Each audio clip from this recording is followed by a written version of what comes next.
What is going on YouTube? It is All Things Mets Media, and today's video is going to be a little episode. It's going to be, the Mets update of the week. We're going to do this every single Thursday. We're going to get into a whole bunch of topics about the New York Mets. So leave a like, comment, and subscribe to the channel, and let's get into the video. Guys, the New York Mets are just they just don't look like a consistent team right now. They're like one of the worst teams in baseball right now. They just don't look good. The pitching is not good. The batting is just not consistent. It's just not going well for the New York Mets right now. But we're going to get into a whole bunch of topics about why it's not going well, and just in general, just take an observation, take a look at, the New York Mets team, their players, and what's going on. So Francisco Lindor, listen, he had a great season last season. He hit 270. He had a good season. I like what Francisco Lindor did last year. He bounced back from his first Mets season. But this year, he's hitting 216 at the moment. He has 11 home runs and 42 RBIs on the season. Now, the 42 RBIs on the season, that is what you want for the Francisco Lindor, because he's basically, he's in that list of leading the league in RBI. So listen, Francisco Lindor is doing his thing, putting the runners, bringing those runners in, and just in general. But guys, the guy's batting 216. Like, are you kidding me? 216. Francisco Lindor is batting 216, guys, 11 home runs, 42 RBIs. It's just not going well for Francisco Lindor right now. He's struggling. He got a couple of hits back in those last two games against the Braves. He had a home run. He got a double, but he's still batting 216. I don't know how he's going to get this average up to even 270, to a 280. I don't know if he's going to be able to do it. But it's going to be tough for Francisco Lindor. But listen, the Mets are struggling, and Francisco Lindor and Pete Alonso are a big part of it. So the fact that Francisco Lindor is hitting 216 is just not impressive. It's not good, and it's not what you want from your star shortstop with Francisco Lindor. It's just not. So listen, Francisco Lindor has to pick it up. He has to do better. He has to, get to a better level of a success, because he's just not having a good time right now with the New York Mets. So listen, Francisco Lindor has to do better at the end of the day. I think Francisco Lindor will do better than 216. I really feel like he will pick it up. I don't know if he's going to hit 280. I don't know if he's going to hit 270. Listen, his best bet this season might be to get to 250, to get to 260 maybe, because it's a long season. But we'll see how Francisco Lindor does. But I don't know. I don't know what the answer is for Francisco Lindor. I don't know if you bring him down in the lineup. I don't know if you bring Ronnie Mauricio up and you give him a wake-up call. I don't know what Francisco Lindor needs, but he needs some type of wake-up call. He doesn't look like he's having the success that he wants, and the Mets are just booing him. And yeah, it's just not good. So let's get into another topic, and that is Daniel Vogelbach. Guys, it is time to DFA Daniel Vogelbach. It's just time. He's just not ready. He's done. The Daniel Vogelbach experiment should be over. Billy Epler, listen, Darren Ruff didn't work out. Daniel Vogelbach is not working out. This guy has 2 home runs, 14 RBIs. A power-hitting left-hander, which, that's what you wanted for Daniel Vogelbach. He's just not cutting it in the DH spot for the New York Mets. He's not impressive. He's not doing anything. He strikes out a lot. He doesn't really hit much. Daniel Vogelbach is not the answer. His OPS is 640. It's going down. Listen, Daniel Vogelbach is not the answer at DH spot, and the Mets, Billy Epler has to wake up, has to do something about this situation with Daniel Vogelbach, because he's just not the guy. He's just not the guy that should get the consistent at-bats at the DH spot. I don't care if you're facing a right-hander and you don't want to put Mark Vientos in. You got to change it up. You got to give, some type of chance to someone else, because Daniel Vogelbach, Buck loves Daniel Vogelbach for some reason, and he's given Vogelbach so many chances, but it's just not cutting out.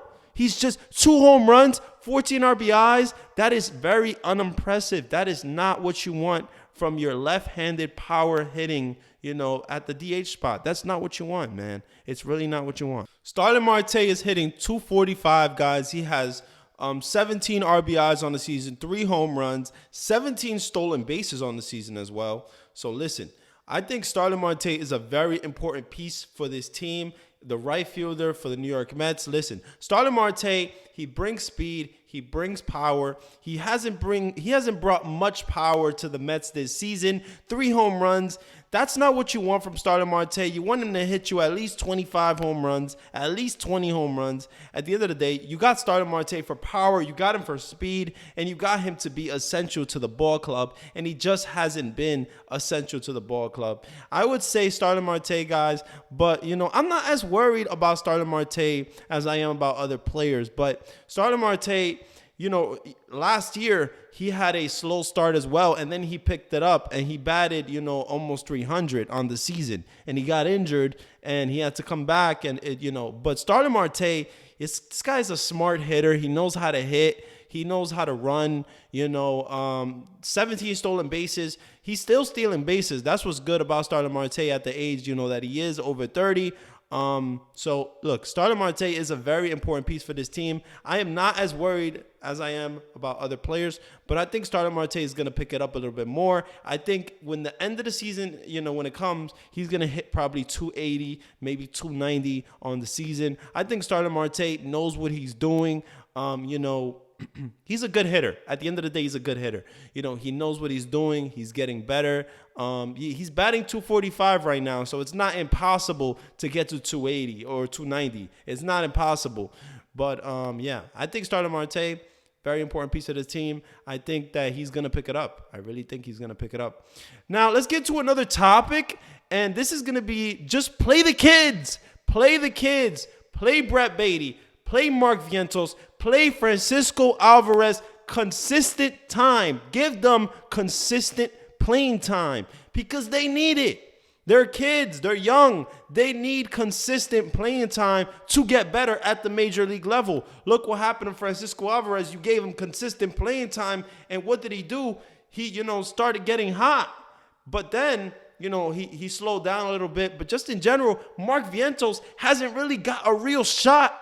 He has not got a real shot. It is hard for a young guy, a young player to, DH for the New York Mets. Just in general, just to DH, in baseball and, not play the field. It's hard. Mark Vientos, what he's doing is not easy. And Buck hasn't really given Mark Vientos a real chance at the spot. He has not given, Mark Vientos consistent playing time at the DH spot, at third base, at wherever, because Daniel Vogelbach has been taking so much playing time from Mark Vientos as the DH. So, listen, I say play the kids. Play the kids. If the Mets want consistent, consistency from your baby Mets, is that what, that's what they call them? Mark Vientos has to be in the lineup every day. I don't want to hear an excuse. I don't want to hear Daniel Vogelbach has to be in the lineup and Mark Vientos can't face a righty.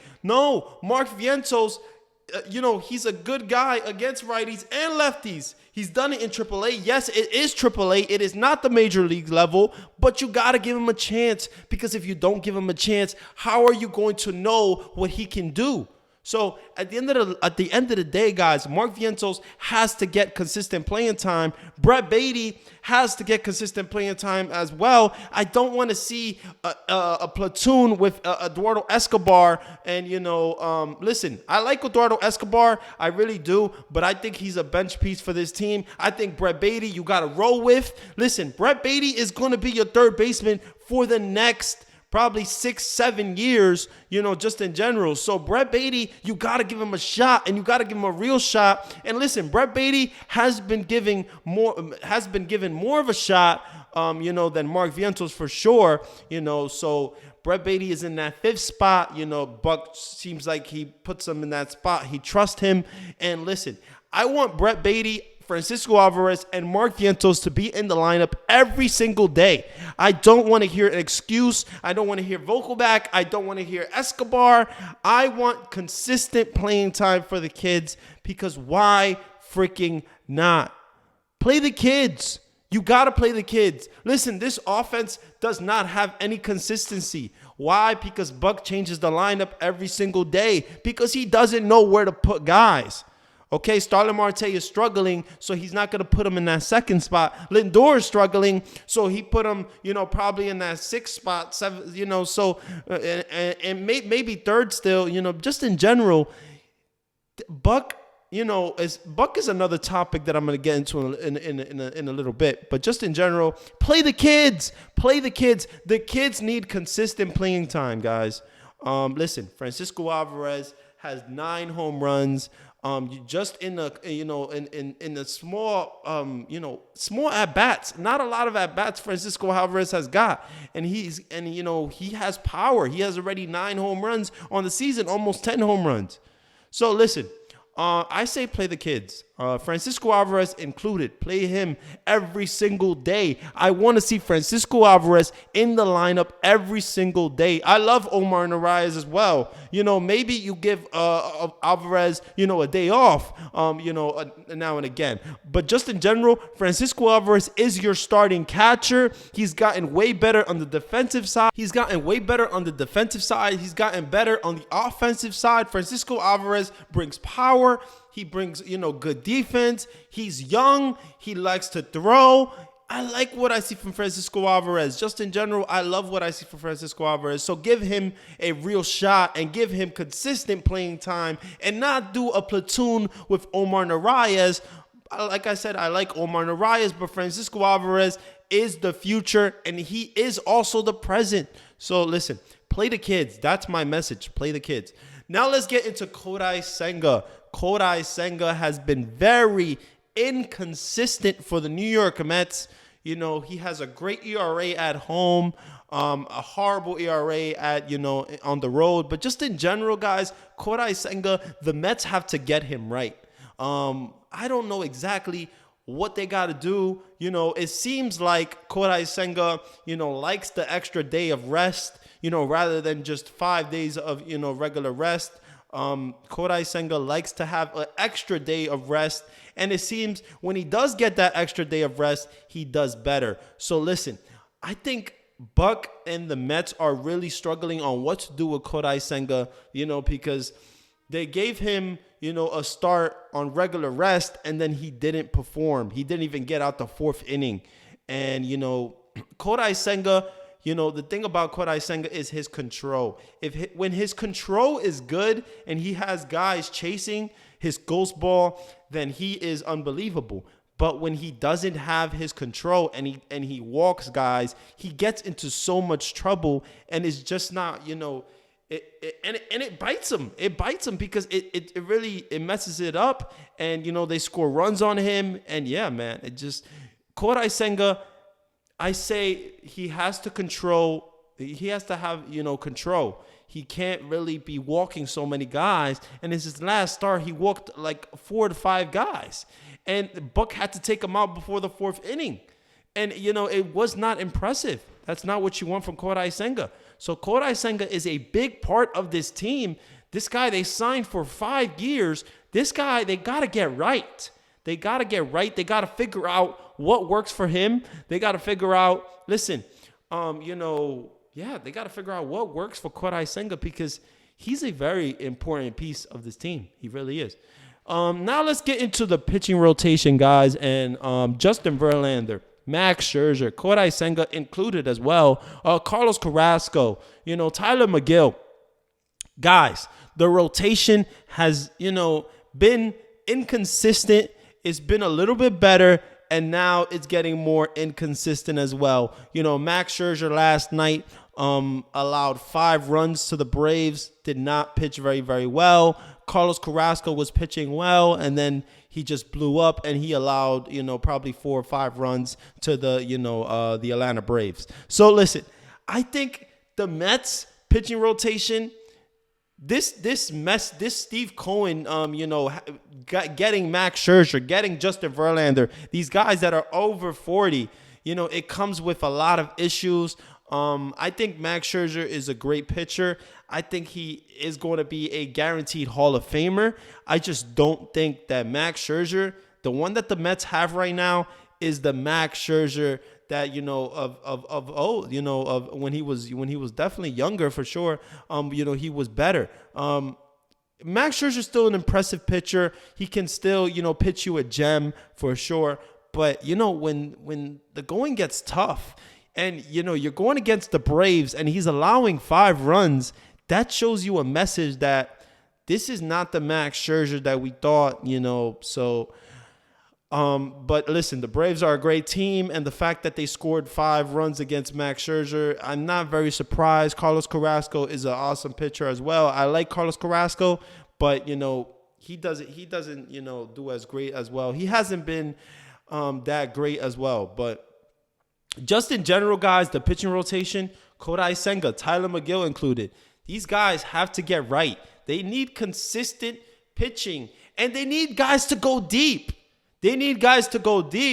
Because I'm going to get into another topic right now. The bullpen the bullpen can't be trusted. Buck doesn't know what to do with this bullpen. He's very inconsistent with the way he uses the bullpen. And yes, I understand that guys need rest. I understand that Ottavino can't go every day. I understand that David Robertson can't go every day. But just in general, you got to give these guys spots. You gotta listen, I know Drew Smith can't be trusted right now in that circle of trust. So but just in general, the Mets bullpen is just not good. Drew Smith is okay, is mediocre. He's not doing that great right now in big spots. Jeff Brigham has been a different, I guess he's been a surprise. Nobody expected Jeff Brigham to be a big piece of the bullpen, but he has become a big piece of this bullpen. Listen, Dominic Leone, a guy that, this is a guy that we got from, I think it was waivers or we just got him on a minor league deal, and he's become a big piece of this bullpen as well. And, but these guys, Dominic Leone, Jeff Brigham, Drew Smith, these guys are not the answer in the bullpen. These guys are just not. Billy Epler is going to have to do a lot of thinking in the trade deadline and focus on the bullpen and getting them right, because they're not right. David Robertson has been amazing. I love David Robertson. He's the best thing going in the bullpen for the New York Mets. Ottavino, very inconsistent. You can't trust him in that 8th inning spot. And he's the best guy that they possibly could have in that 8th inning spot. So the Mets, Buck Showalter, is in a hard position. It is not easy to manage a bullpen like that, because when you really don't have a lot of choices. And yes, we do miss Edwin Diaz, but he is not here anymore. So the Mets bullpen has to get right. They need some type of consistency. Buck needs to use these guys in the same spots again and again and again, for they can, develop a level of consistency. That's what they really need, man. Just in general, I really think that the Mets are, not the team that we saw last year. They won 101 games last year. The pitching was pretty good last year. It had its issues. The offense was not as great, but it had its issues as well. But it was inconsistent as well, and they still won 101 games. Just in general, you want the Mets to win 101 games. Of course, you want the Mets to win 101 games, but they're not even at 500 right now. They're not. I think they're at 30-32 right now on the season. That's just very unimpressive. It's just not what you want from the New York Mets. It's just not what you want from Steve Cohen's big money team. And that shows that money is not everything in baseball. Because when you get guys like Justin Verlander, Max Scherzer, Francisco Lindor, all these guys, and sometimes the paychecks don't really work out. But just in general, I think that the Mets, they got to do better. They got to, work on themselves. The offense has to get better. The bullpen has to get better. And the pitching rotation has to get better. And if the offense I really think that they should play the kids consistently. I don't want to hear anything about this platoon with Escobar, with Daniel Vogelback, any of that. Listen, if you want Mark Vientos in the major leagues, push him to play consistent as the DH, or give him a third base spot, now and again. And Brett Beatty, put him maybe in the DH spot or put him at left field. You have options. It's not like you don't. And I just want to say, yeah, man, that's going to be the end of the video. The Mets update of the week for sure. Hope you guys enjoyed. Definitely leave a like, comment, subscribe if you enjoyed the content. And yeah, man, this has been All Things Mets Media, which you get your latest Mets media. I love you guys so much. I appreciate you guys so much. Yeah, I'm coming with more videos, guys. I'm coming, I'm motivated. And yeah, I love you guys so much. And let's go Mets. Let's get better. And, let's win. Let's get to the playoffs. At the end of the day, that's the best thing that the Mets could do. Win some games, stay close, and get to the playoffs, and maybe get a spark in the playoffs, and hopefully we'll go from there. But yeah, that's going to be the end of the video. I love you guys so much. Appreciate you guys. All Things Mets Media. This is where you get your latest Mets media. I love you guys so much. I love GM for life, and I'm out of here.